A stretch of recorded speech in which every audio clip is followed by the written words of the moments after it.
Hello guys, my name is Vijayaraj. You all watching me on this beautiful channel Whole Masti Hatch. Whatever ways you all have been connected with this beautiful channel, I appreciate you all. In today video, I will talk about narration यानी कि direct and indirect. Guys आज मैं इस video में आपको direct indirect के बारे में बताऊंगा। सबसे पहले मैं आपको यह बताऊंगा कि डायरेक्ट इनडायरेक्ट का मेरी कम्युनिकेशन या फिर ऑन पेपर इन दोनों में से कहां इसका सबसे ज्यादा यूजेस है।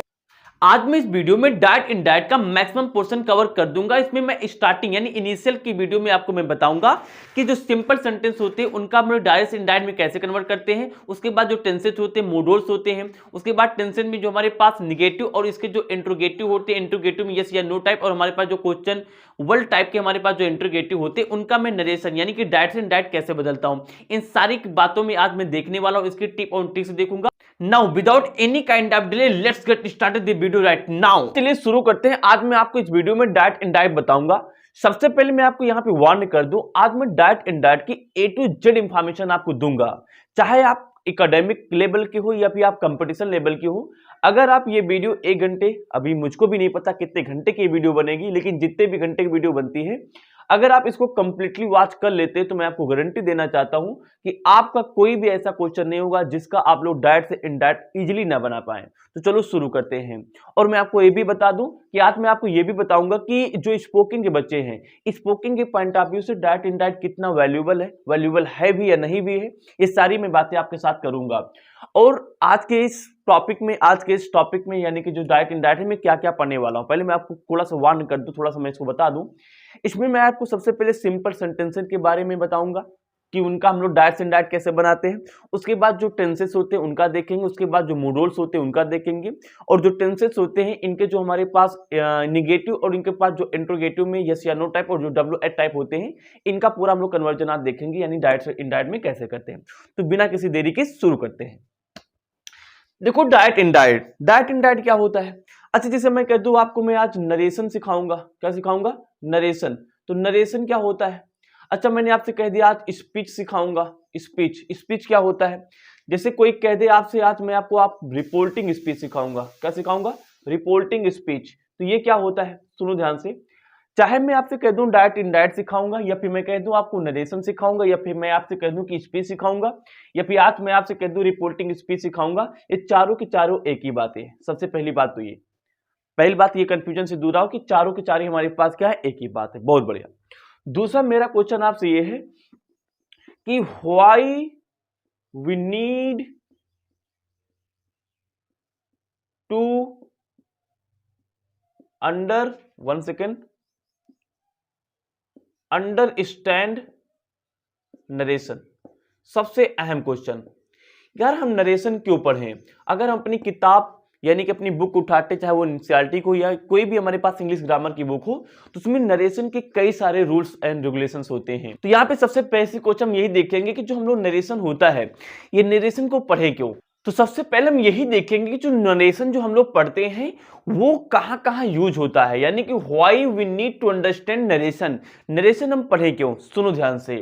काफी लोगों को कम क्लैरिटी होती कि यार ये नरेशन में इतने लंबे चौड़े जो रूल्स सीखते हैं हम लोग, इसको पढ़ते रखे कहाँ हैं। सुनो ध्यान से। मैं आपके आज भ्रम को, आपके आज इल्यूजन को मैं तोड़ देता हूं।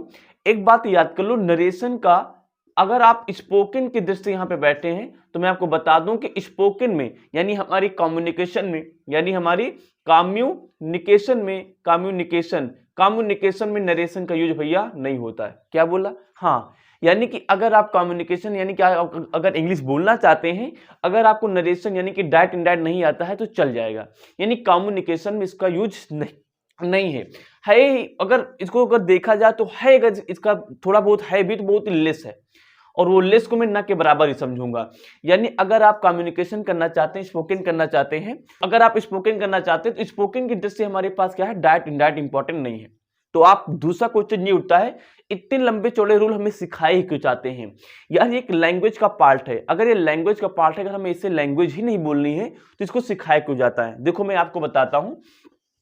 देखो मैं नरेशन और निरेशन हमें क्यों पढ़ना, यानी कि डायरेक्ट इनडायरेक्ट यानी कि नरेशन में क्यों पढ़ना होता है, मैं आपको बताता हूं। देखो जैसे मान लो कोई एक व्यक्ति है, कोई एक पर्सन है, समझो कहानी, और वो पर्सन जो है हमारे पास, वो मान लो कि स्टोरी लिखना चाहता है, कोई एक स्टोरी लिखना चाहता है, कहानी लिखना चाहता है। लेकिन जो कहानी लिखना चाहता है उसकी जो लैंग्वेज है वो लैंग्वेज कौन सी है, इंग्लिश है। समझो कहानी लैंग्वेज कौन सी, इंग्लिश है। लेकिन जो इसको इंग्लिश है ज्यादा यानी स्ट्रांग नहीं है, बड़ी पुअर उसकी इंग्लिश है, यानी ज्यादा उसको इंग्लिश के बारे में जानकारी नहीं है। तो क्या करेगा, अपनी जो स्टोरी जो कहानी लिखना चाहता है वो लिख तो देगा, यानी पुअर इंग्लिश उसकी है, लेकिन वो अपनी कहानी को अपनी स्टोरी को कंप्लीट कर देता है, स्टोरी को कंप्लीट कर देता है।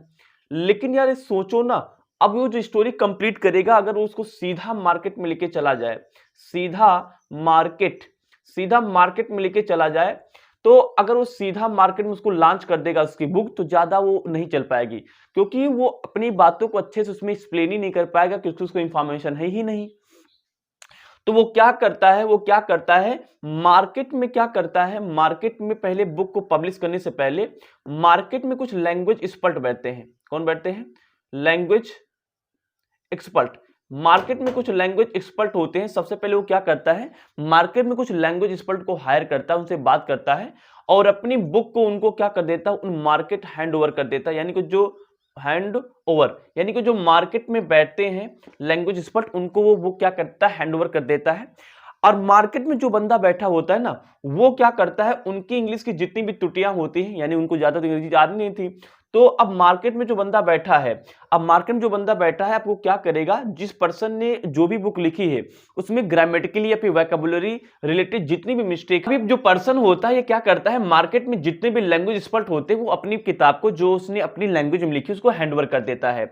अब यहाँ पे क्या होता है, जो लैंग्वेज एक्सपर्ट बैठा होता है वो क्या करता है, अब जो भी बुक उसको मिलती है उसमें कुछ ना कुछ मिस्टेक्स होती हैं। क्या होती है, कुछ ना कुछ मिस्टेक्स होती हैं। अब वो क्या करता है, इन मिस्टेकों को रिमूव कर देता है। कौन, जो यानी कि मार्केट में बैठा होता है वो क्या करता है, मिस्टेक को रिमूव कर देता है। लेकिन सुनो यार, मिस्टेक को रिमूव करने के लिए, उसको हटाने के लिए कुछ ना कुछ वो ग्रामर रूल यूज करेगा। तो यहाँ पे वो जो ग्रामर यूज करता है दैट इज नरेशन, बहुत इंपॉर्टेंट।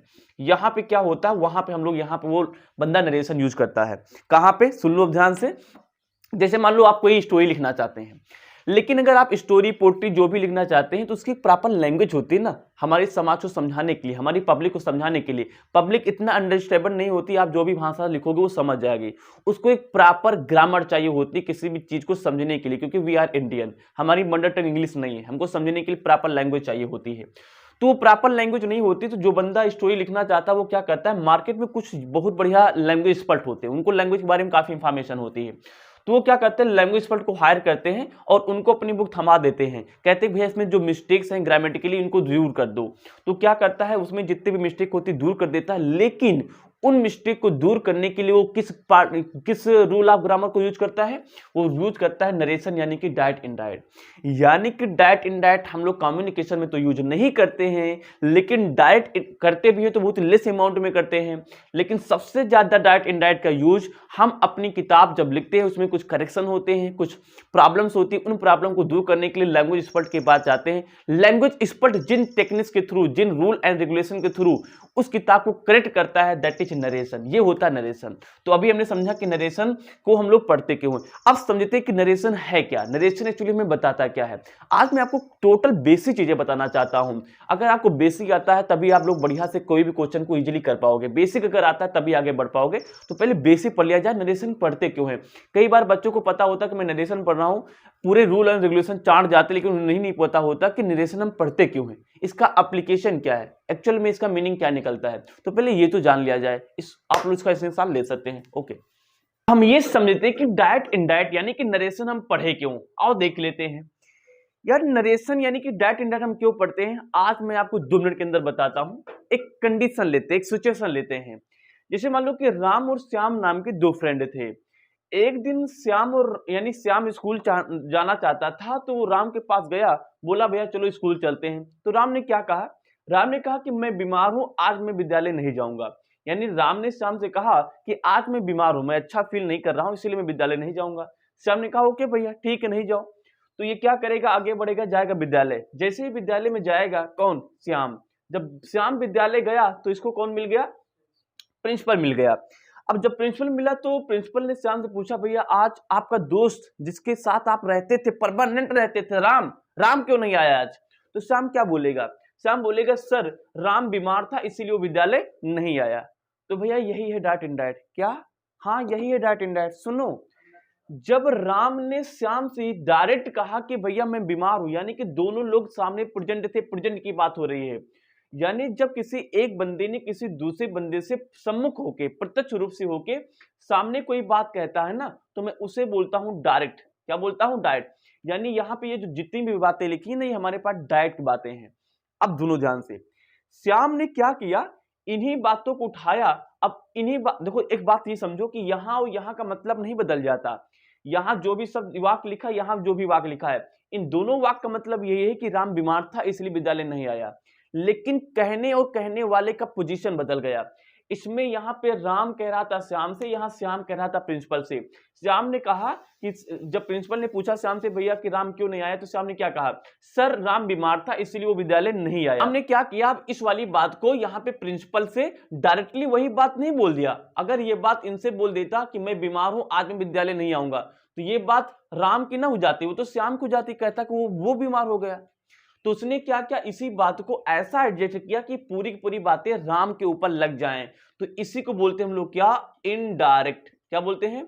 इनडायरेक्ट। ये होता है डायरेक्ट एंड डायरेक्ट। यानी डायरेक्ट मतलब ये होता है कि अगर आप कोई बात किसी दूसरे से सीधा बोल दो, और इनडायरेक्ट का मतलब होता है कि वही बात जो आपसे किसी ने बोला है, वही बात ऐसा अगले आदमी से बोलो कि बात का मीनिंग न बदले, लेकिन वो पूरा मैटर आप अपने तरीके से बोल दो। इसी को बोलते हैं हम लोग क्या, नरेशन, यानी कि डायरेक्ट इनडायरेक्ट।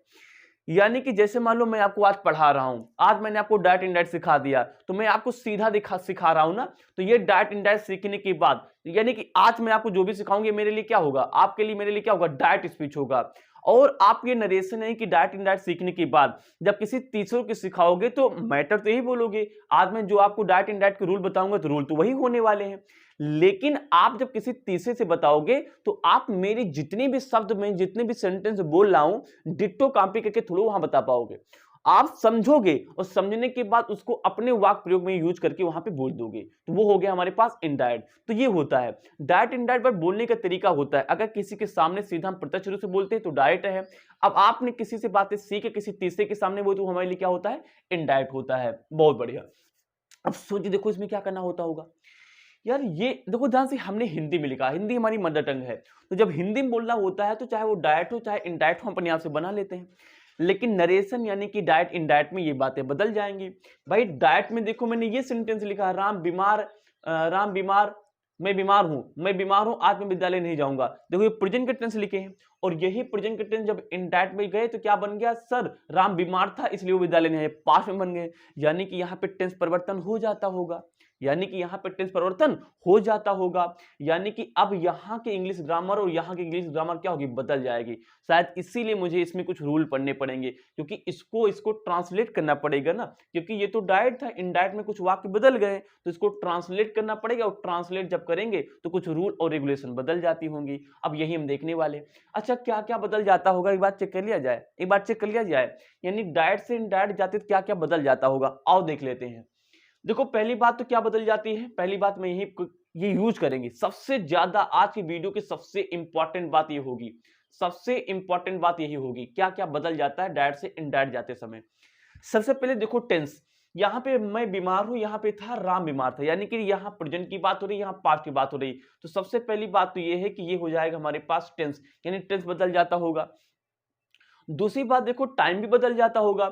यार यहाँ पे देखो प्रेजेंट टाइम की बात हो रही है, यहाँ पास्ट की बात हो रही, यानी कि यहाँ पे टाइम भी बदलेगा। अभी मैं इसको भी जब एग्जांपल लेंगे तो मैं और अच्छे से इसको एक्सप्लेन करूंगा। तीसरी बात क्या है, देखो मैं अभी तो मैंने देखो जहां से यहाँ पे बोला है मैं बीमार हूं, आज मैं विद्यालय नहीं आऊंगा, और यहाँ पे क्या लिखा था, राम बीमार था इसीलिए विद्यालय नहीं आया। देखो यहाँ पे प्रोनाउन भी बदल गए, यहाँ प्रोनाउन मैंने आई यूज किया, और यहाँ पे मैंने प्रोनाउन नहीं, उसके स्थान पे नाउन यूज कर लिया। यानी कि नाउन प्रोनाउन आपस में इंटरचेंज होते होंगे। भाई यहाँ पे मैं लिखा, यहाँ पे मैंने मैं नहीं, मैं जिसके लिए बोला गया उसका नाम ही उठा लिया, यानी मैंने यहाँ पे नाउन उठा लिया। लेकिन अगर देखा जाए तो बदल तो गया ही होगा प्रोनाउन, यानी प्रोनाउन भी क्या हो गया, चेंज हो गया। यानी इसको दिमाग में बांध के धर लो, अभी हम देखेंगे इंपॉर्टेंट बातें। यानी कि डायरेक्ट से इनडायरेक्ट जाते समय कितनी बातें बदलेंगी, रिपीट विद मी, तीन चीजें बदलेंगी, टेंस, टाइम एंड प्रोनाउन। इसको शॉर्टकट में टीटीपी याद कर लो, टीटीपी। टेंस, टी यानी कि टेंस, टी यानी कि टेंस, इस टी का मतलब क्या होता है हमारे पास टाइम, और इसका मतलब क्या होता है हमारे पास प्रोनाउन। ये बातें याद कर लो, बहुत हेल्प करेंगी, बहुत ज्यादा हेल्प करेंगी। यानी डाइट से इनडाइट आते समय बड़ी ही लॉजिकली हमें ये पता चला कि 3 चीजें बदल जाती होंगी और इन्हीं 3 चीजों के ऊपर पूरा का पूरा डाइट इनडाइट के रूल को डिफाइन किया गया है। सारे के सारे रूल इसी के ऊपर हम लोग देखेंगे। तो जब हम लोग डाइट से इनडाइट में जाते हैं तो 3 चीजें बदल जाती है। कहां बदलती, कैसे बदलती भी हम देखेंगे, लेकिन अभी तक ये समझो कि 3 चीजें बदल जाएंगी। टेस्ट बदल जाएगा, टाइम बदल जाएगा और प्रोनाउन हमारे पास बदल जाती है जब लोग डाइट से इनडाइट जाते हैं। इतनी बातें समझ में आ गई, इतनी बातें समझ में आ गई। इसको आप लोग नोट करें, फिर हम आगे बढ़ते हैं, आगे चलते हैं। अब यहां पे हम लोग डाइट इनडाइट के कुछ टेक्निकल पॉइंट समझ लेते हैं। कुछ क्या समझेंगे यहां पे हम लोग, अब कुछ टेक्निकल पॉइंट समझते हैं, यानी कि किसको क्या बोलते हैं। यार कुछ भी सीखने से पहले, जैसे मान लो कि तुम्हारा कुछ नाम होगा, मेरा कुछ नाम है ना, तो नाम से अगर किसी चीज को नाम दे दिया जाए तो उसको बार बार रिपीट करने में आसानी हो जाती है। तो डाइट इनडाइट में कुछ हमें टेक्निकल पॉइंट सीखने पड़ेंगे। आओ देखते हैं, एग्जाम्पल लेते हैं पहले। जैसे मैंने कहा राम सेड टू यू, यहां पे कैपिटल रहेगा, दे वर वेरी फुल। बहुत ही सिंपल वाक्य लिखा। Ram said to you, Ram ने तुमसे कहा, दे वर वे थे, वेरी यानी कि बहुत, फूल माने क्या होता है, मूर्ख। फूल यानी कि राम ने तुमसे कहा कि वे क्या थे, बहुत ज्यादा मूर्ख थे। अब ये वाक्य लिखा है, अभी हम देखेंगे ये एक्चुअल में यहां पे हमारे पास क्या है, ये डाइट लिखा है। ये क्या लिखा है, डाइट लिखा है। अभी देखेंगे ये जो डाइट लिखा है इसका मैं इनडाइट कैसे बदलूंगा, लेकिन इससे पहले इसके कुछ टेक्निकल पॉइंट समझ लिया जाए कि यहां किसको क्या बोलते हैं। ठीक है ना, शुरू करते हैं। अभी मैं आपको बताऊंगा, पहले समझ लो क्या किसको बोलते हैं। देखो भैया, यहां पे जो डबल इन्वर्टेड कामा के अंदर लिखा होता है, मैं यहां पे मार्कर चेंज कर लेता हूं, ध्यान समझो सब लोग। यहां पे जो डबल इन्वर्टेड कामा के अंदर लिखा होता है, आज के बाद मैं इसको बोलूंगा, जहां कहीं बोलूंगा समझ जाना, आज के बाद मैं इसे बोलूंगा रिपोर्टेड क्लाज। क्या बोलूंगा, रिपोर्टेड क्लाज, या फिर इसको हम लोग बोलते हैं रिपोर्टेड स्पीच। क्या बोलते हैं, रिपोर्टेड स्पीच। चाहे रिपोर्टेड क्लास बोलो या फिर रिपोर्टेड स्पीच बोलो, समझ गए सब लोग। जो डबल इन्वर्टेड कामा के अंदर होता है उसे मैं क्या बोलता हूं, रिपोर्टेड क्लास या फिर रिपोर्टेड स्पीच। यहां पे ईडी लगा, यहां पे क्या लगा, ईडी लगा। डबल इन्वर्टेड कामा के अंदर वाली की बात को हम लोग बोलते हैं रिपोर्टेड क्लास या फिर रिपोर्टेड स्पीच। इधर आ जाओ, जो अब देखो ध्यान से, यहां पे देखो ध्यान से, डबल इन्वर्टेड कामा के बाहर जितना कुछ भी लिखा होता है, यानी आगे जो लिखा होता है, इससे मैं बोलता हूं क्या, इससे मैं बोलता हूं रिपोर्टिंग स्पीच। क्या बोलूंगा, इधर मैंने स्पीच लिखा था, हाँ लिखा था, रिपोर्टिंग स्पीच बोलूंगा। क्या बोलूंगा, रिपोर्टिंग स्पीच में बोलूंगा। मेरी राइटिंग बहुत ही गंदी है, आप लोग समझते चलो। मैं से क्या बोलूंगा, रिपोर्टिंग स्पीच बोलूंगा। तो दो बातें अभी तक मैंने आपको सिखाई, डबल इन्वर्टेड कामा के अंदर रिपोर्टेड क्लास या फिर रिपोर्टेड स्पीच, और जो बाहर होता है उसे क्या बोलते हैं, रिपोर्टिंग स्पीच बोलते हैं। अच्छा, ऐसा क्यों, याद करने कोई तरीका है, सोच लो ना यार। डबल इन्वर्टेड कामा के अंदर वो बात लिखी जाती है जो कही जा चुकी है। जैसे राम ने कहा, राम ने तुमसे कहा, दे वर वेरी फूल। अब ये बातें कही जा चुकी है ना, पूरी हो चुकी हैं। एक चीज बताओ, इंग्लिश ग्रामर में जो चीज पूरी हो चुकी है उसको दिखाने के लिए हम लोग क्या यूज करते हैं। जैसे रिपोर्ट लिखा है, मैंने कहा ये काम पूरा हो चुका है, तो इसमें लगा, इसको दिखाने के लिए क्या करते हैं, ईडी लगा लेते हैं। इसीलिए यहाँ पे रिपोर्टेड लिखा, देखो ध्यान से, ईडी लगा, यहाँ पे क्या लगा, ईडी लगा, ऐसे याद कर सकते हो। तो जो काम पूरा हो चुका है इसलिए मैंने इसमें ईडी लगा लिया, यानी कि हमारे पास क्या है, काम पूरा हो चुका है। रिपोर्टेड क्लास या फिर रिपोर्टेड स्पीच हो गया।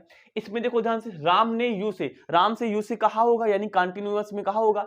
टेंस तो भले ही हमारे पास पास्ट का है, लेकिन कहा तो होगा ना, तो ये हमारे पास कहा है, यानी कहा होगा, कंटिन्यूअस में कहा होगा, तो इसलिए यहाँ पे आईएनजी लगी है। तो ये हमारे पास रिपोर्टिंग स्पीच, ये हमारे पास क्या है, रिपोर्टेड क्लास। सही बात है। इधर आ जाओ, अब देखो ध्यान से, हमारे पास जो रिपोर्टिंग स्पीच है इसमें हमारे पास क्या है, वर्ब लिखी है सेड।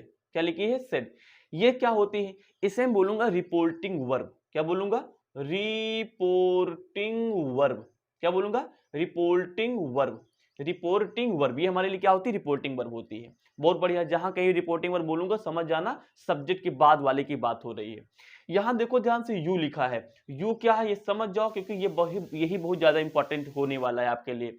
ये यू क्या होता है, यू क्या है, ये ऑब्जेक्ट है। किसका है, ये पूरा कौन है भैया, रिपोर्टिंग स्पीच। यानी कि यू क्या है, ऑब्जेक्ट होता है, ऑब्जेक्ट होता है किसका, ऑफ रिपोर्टिंग स्पीच का, किसका, रिपोर्टिंग स्पीच का। यानी यहाँ पे जो यू होता है ऑब्जेक्ट का रोल प्ले करता है, किसका, इस पूरे का, यानी रिपोर्टिंग स्पीच का। अच्छा राम क्या है, आओ इसको भी लिख लेते हैं। राम क्या होता होगा, देख लो ना, राम क्या है, सब्जेक्ट है भाई, वाक्य को शुरू करता है ना, ये क्या है, सब्जेक्ट। ये बातें सीख जाओ। टू के बाद जो लिखा होता है ऑब्जेक्ट है, जो हमारे पास रिपोर्टिंग वर्ब होती है उसके पहले क्या होता है, सब्जेक्ट। सब्जेक्ट तो किसी बात को शुरू ही करता है, तो हमारा ये सब्जेक्ट होगा।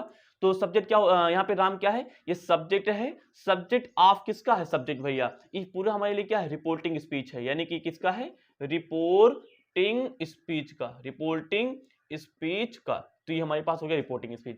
तो मैंने अभी आपको इतनी बातें बताई, फिर से हम लोग एक बार क्यों रिवीजन कर लेते हैं। डबल इन्वर्टेड कामा के अंदर क्या बोलते हैं, रिपोर्टेड क्लास या फिर रिपोर्टेड स्पीच बोलते हैं।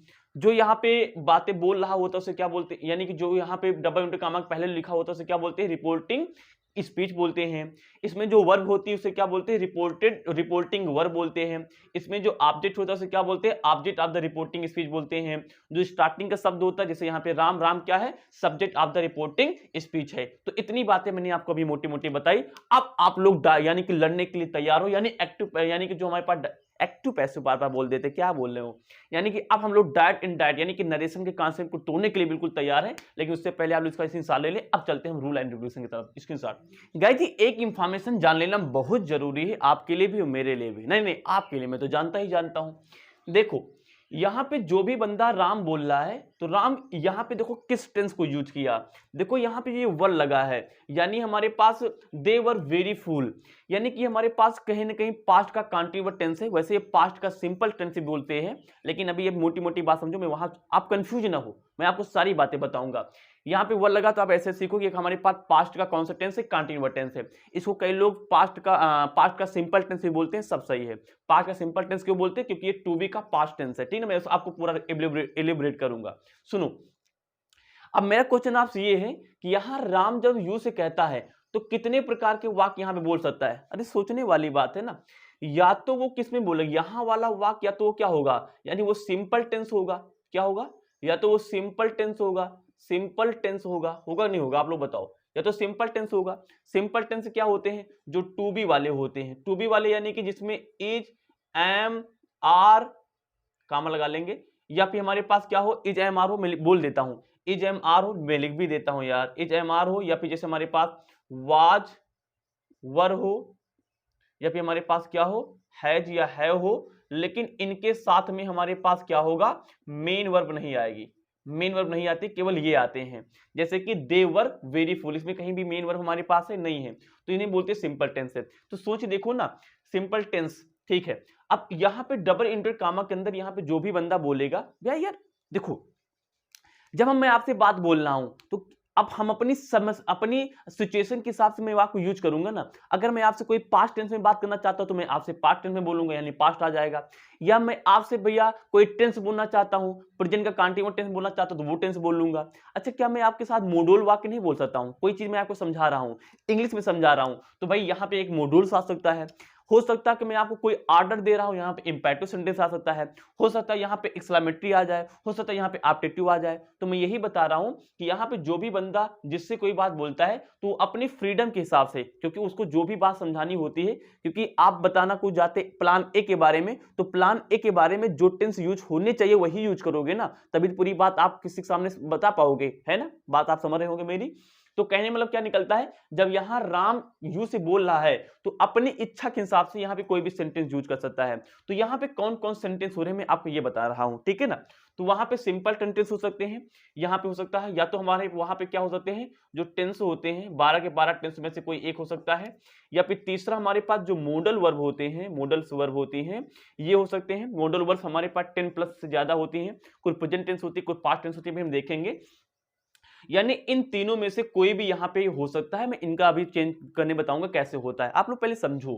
अच्छा, इन तीनों का क्या क्या हो सकता है, इन तीनों का पॉजिटिव हो सकता है, यानी कि यहां पे पॉजिटिव टेंस लिखा होता है। इन तीनों का हमारे पास नेगेटिव टेंस यहां पे लिखा होता है, इन तीनों का यहां पे हमारे पास इंट्रोगेटिव भी लिखा हो सकता है।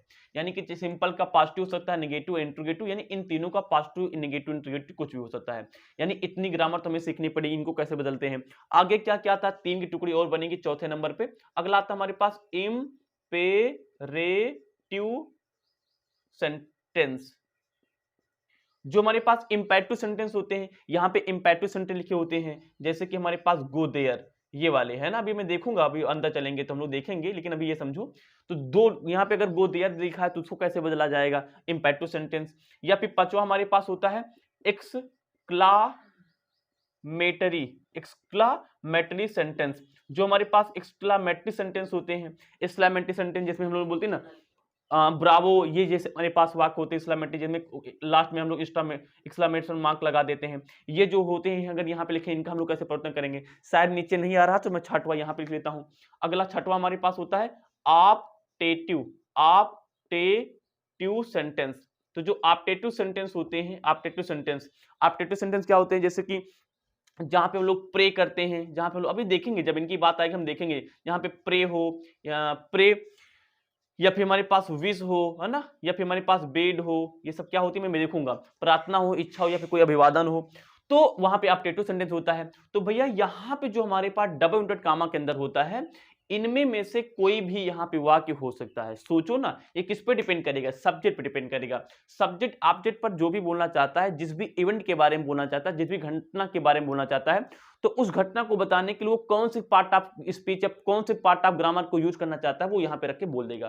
तो ये होता है। ये हमने क्या आपको क्यों बताया, ये हमने आपको इसीलिए बताया क्योंकि यही हमारे लिए सिलेबस है, यही हमारे लिए सिलेबस है। यानी नरेशन को, यानी कि डायरेक्ट एंड डायरेक्ट बदलते समय यहाँ पे जितने वाक्य आ सकते हैं अलग अलग, वही हमारे पास उतने ही हमारे पास सिलेबस का वेटेज बढ़ जाता है।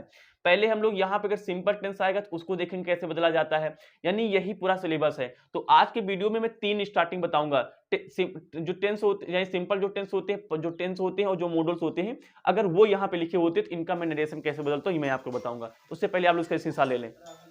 चलिए आगे देखते हैं।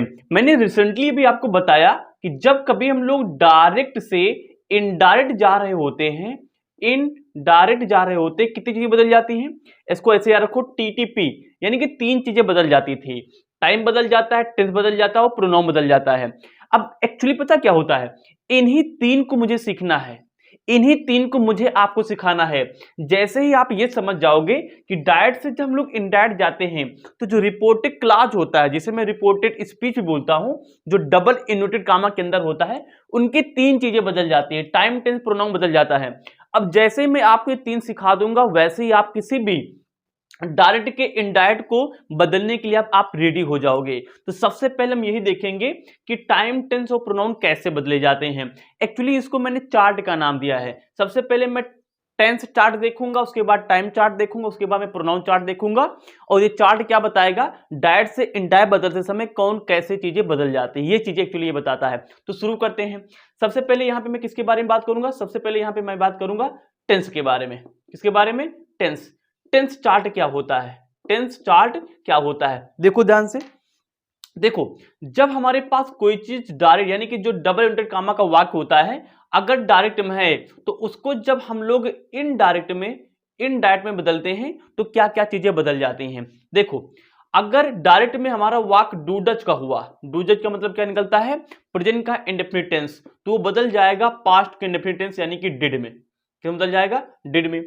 अगर दूसरा हमारे पास, अगर ये हमारे पास किसमें हुआ, डूडज हो गया, उसके बाद इज एम आर, अगर इज एम या फिर आर है तो ये बदल जाएगा हमारे पास वाच या वाच और किसमें, वर में। उसके बाद तीसरे नंबर पे हमारे पास आता है हैज, और हमारे पास क्या, हैव। अगर हमारे पास हैज हैव होता है तो बदल जाता है किसमें, हैड में। उसके बाद चौथा हमारे पास आता है हैज या फिर हमारे पास क्या, हैव बीन, दोनों साथ में लिख लेता हूं, हैज या हैव बीन। तो हैज या हैव बीन जब हमारे पास लिखा होता है हैज बीन या फिर हैव बीन, तो ये बदल जाता है हमारे पास किसमें, हैड बीन बदल जाता है। क्यों बदल जाता है हमारे पास, हैड बीन बदल जाता है। तो देखो ध्यान से, ये हमारे पास 4 क्या होते हैं, ये 4 हमारे पास होते हैं प्रेजेंट के। किसके होते हैं, प्रेजेंट के। अब पास्ट की बात बताते हैं। देखो, तो 5वें नंबर पे जो हमारे पास डिड होता है, ये बदल जाता है किसमें, हैड में बदल जाता है। छठवां हमारे पास जो होता है वाज या फिर जो हमारे पास वर होता है, ये बदल जाता है हमारे पास किसमें, हैड बीन में बदल जाता है। उसके बाद हमारे पास जो 7वां होता है हैड, अभी मैं टेंस बोल दूंगा कौन से होते हैं। हैड जो होता है भैया, ये हैड का हैड ही बना रहता है, यानी कि होता है नो चेंज। क्या होता है, नो चेंज, नहीं बदलता है। 8वां हमारे पास होता है हैड बीन, क्या होता है, हैड बीन। हैड बीन का हैड बीन ही बना रहता है, हैड बीन ही बना रहता है, यानी कि ये भी क्या होता है, एक प्रकार का नो चेंज होता है। तो ये होते हैं, ये चार हमारे पास कौन से होते हैं, ये चार हमारे पास होते हैं पास्ट के। किसके होते हैं, पास्ट के। तो ये होते हैं प्रेजेंट और पास्ट के बदलने का तरीका। फ्यूचर में देख लो, फ्यूचर में हमारे पास क्या है, अगर हमारे पास विल है तो विल का हो जाता है हमारे पास क्या, वुड हो जाता है डायरेक्ट से इनडायरेक्ट में। उसके बाद अगर हमारे पास सेल है तो सेल का क्या हो जाएगा हमारे पास, सबको पता होना चाहिए, शुड हो जाता है। जैसे कि अगर हमारे पास विल बी हो, विल हैव हो, या फिर विल हैव बीन हो, क्या हो, हैव बीन हो, तो इसमें क्या होता है, देखो इसका मतलब समझो, विल बी हो या फिर विल हैव हो या फिर विल हैव बीन हो, तो कुछ नहीं करना, इनके साथ में कुछ नहीं परिवर्तन करना है, इनको एज इट इज कॉपी कर लेना है। अगर बी है तो बी लगा लेना, हैव है तो हैव लगा लेना, अगर हैव बीन है तो हैव बीन लगा लेना, और इस विल का बदल देना उड, क्या बदल देना, उड बदल देना, बस इतना काम करना है। डेफिनेटली इसी प्रकार सेल का होगा, अगर यहाँ पे सेल लिखा होता, सेल क्या हो जाता, शुड हो जाता, और ये सारी चीजें हमारे पास क्या हो जाएंगी, कॉमन हो जाएंगी। तो ये हमारे पास क्या होता है, टेंस चार्ट होता है, ये ऐसे कुछ चीजें बदलती हैं। अगर आप इसको टेंस वाइज, मैंने यहाँ पे टाइम ना लगे इसलिए मैंने इसकी हेल्पिंग वर्ब से बनाया है, अगर आप चाहो तो इनको टेंस से भी याद कर सकते हो। डू जज हमारे पास कौन सा टेंस होता है, सबको मालूम होना चाहिए, डू जज हमारे पास कौन टेंस होता है, प्रेजेंट का इंडेफिनिट टेंस, प्रेजेंट का इंडेफिनिट टेंस पास्ट के इंडेफिनिट टेंस में, प्रेजेंट का कंटीन्यूअस टेंस पास्ट के कंटीन्यूअस टेंस में, प्रेजेंट का परफेक्ट पास्ट के परफेक्ट टेंस में बदल जाता है, प्रेजेंट का परफेक्ट कंटीन्यूअस टेंस पास्ट के परफेक्ट कंटीन्यूअस यानी कि हैड बीन में चला जाता है। जो डिड होता है यानी कि पास्ट का इंडेफिनिट टेंस जो होता है, ये पास्ट के परफेक्ट टेंस हैड में चला जाता है। पास्ट का जो कंटीन्यूअस टेंस होता है ये पास्ट के परफेक्ट टेंस में चला जाता है, यानी हैड बीन में चला जाता है। हैड यानी कि जो पास्ट का परफेक्ट टेंस होता है नो चेंज होता है, और पास्ट का जो परफेक्ट कंटीन्यूअस टेंस होता है, पास्ट का परफेक्ट कंटीन्यूअस टेंस होता है, उसका भी नो चेंज होता है, नहीं बदलता है, और विल का वुड हो जाता है, सेल का शुड हो जाता है। तो ये होता है टेंस चार्ट। अगर आपको ये तैयार है तो आप भैया किसी भी यानी कि डायट का कोई भी वाक्य लिखा रहेगा तो टेंस आराम से बदल लोगे, इसको देख के बदला जाता है। सर यार डू डज का डिड ही क्यों बदलता, कुछ रीजन है, कुछ का कारण है? हाँ मैं आपको कारण बताता हूं ना। देखो मैं इसको याद करने का आपको तरीका बताता हूं, जैसे मुझको याद है। देखो एक चीज बताओ, मैंने वीडियो की स्टार्टिंग में बताया था कि डायट इनडायरेक्ट क्यों सीखते हैं। जैसे मान लो ये राम है और ये श्याम है, शायद यहां तक आ रहा होगा, ये राम है ये श्याम है, तो राम ने श्याम से कुछ कहा, राम ने श्याम से कुछ कहा। तो अब एक चीज बताओ, राम श्याम से जो भी बातें कहेगा, ये हमारे पास जो भी होगा ये तो भाई प्रेजेंट में बोलेगा, ये तो बोलेगा। तो अब एक चीज बताओ, जब ये प्रेजेंट में बोलेगा तो अब ये श्याम यानी कि श्याम यहां पे आ गया, अब ये श्याम किससे बोलेगा, प्रिंसिपल से बोलेगा।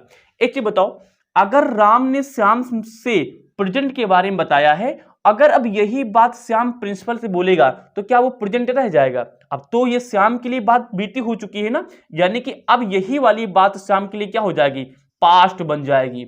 इससे मतलब क्या निकला भाई, ये क्या है, यहाँ पे डायरेक्ट बोल रहा है, यानी ये डायरेक्ट वाला वाक्य होगा, डायरेक्ट में ऐसा लिखा रहेगा। और ये क्या है, श्याम ने राम की बातों को सुनकर प्रिंसिपल से इनडायरेक्ट तरीके से बताया, तो ये हमारे लिए क्या है, इनडायरेक्ट है। तो देखो ना ध्यान से, यानी कि हमारे पास क्या हो रहा है, यानी कि प्रेजेंट में जितनी बातें डायरेक्ट में लिखी होती है वो पास्ट में बदल जाती हैं, क्योंकि भाई प्रेजेंट में राम ने श्याम से कहा होगा ना। अब श्याम की बातें सुनकर राम ने जो बोला है श्याम से, वो बातें जब प्रिंसिपल से श्याम बता रहा होगा राम के बारे में, तो वो पास्ट टेंस को यूज कर रहा होगा, क्योंकि ये बीते हुए समय की बात है।